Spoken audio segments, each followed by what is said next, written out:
साहेब. शुगो,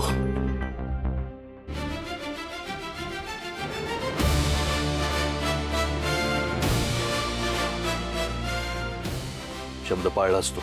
साहेब, तुम्हाला शब्द दिला आणि मी पाळणार नाही असं कसं होईल? खरं तर साहेब, काय बोलू हेच कळत नाही.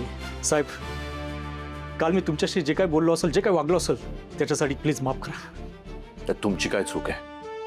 तुम्ही इमानदारीने तुमचं काम केलं, समाधान वाटलं. वर्दीशी प्रामाणिक राहिला तुम्ही, माझ्यासाठी ते सगळ्यात जास्त महत्वाचं आहे.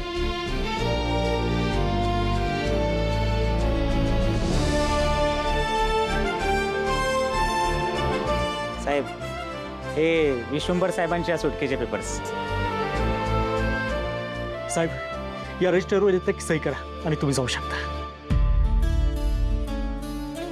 इन्स्पेक्टर साहेब, तुमचे पण खूप खूप आभार.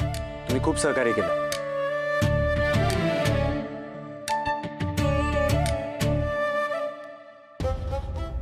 हेच का तुझं फुल प्रूफ प्लॅनिंग? मला बोलतेस ना तू नेहमी गडबड करतोस म्हणून. आज तू काय गडबड केली आहेस हे कळतंय का तुला? एक तर तो साहिल पकडला गेलाय आणि तुझी बडबड थांबत नाही. तोंड बंद कर आणि असा ठोंब्यासारखा उभा आहेस ना, त्यापेक्षा जा काहीतरी कर. मी काय करू मॉम? काही दिवसांपूर्वी तूच मला सांगितलं होतंस की तू काही करायचं नाहीस. तुझ्याशी बोलणं म्हणजे ना डोकेदुखी आहे. असं काही नाहीये. मला फ्री हँड दे, बघ मी काय करतो ते. कशाला?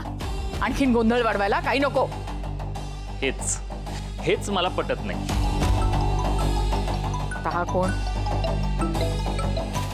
हॅलो, हॅलो, अलकनंदा मॅडम, कोण बोलतंय? तुमचा शुभचिंतक. अगे आजकाल तुमचे दिवस फिरलेत ना. माझा नंबर कुठून मिळाला आणि काय काम आहे? नंबर कुठून मिळाला ते विचारू नका हो. आपण कामा व्यतिरिक्त आपण कोणाला फोन बी करत नाही बरं का. लई बिझी चाललोय. जरा लवकर बोला ना, काय बडबड लावली आहे? श्रावणी मॅडमला पास करण्यासाठी त्या साईला तुम्हीच पैसे दिले.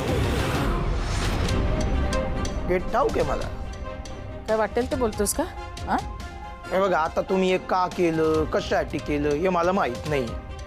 हा, पण हे काम करण्यासाठी तुम्ही स्वतः त्या साईला पैसे दिले हे खुद्द साईने मला सांगितलं बरं. आता विचार करा, ही माहिती जर मी पोलिसात दिली तर काय काय होऊ शकतं. काय हवंय तुला? आत्ता कसं आपण हे असं फोनवर नाही ना सांगू शकत. मग घ्या की ॲड्रेस लिहून घ्या.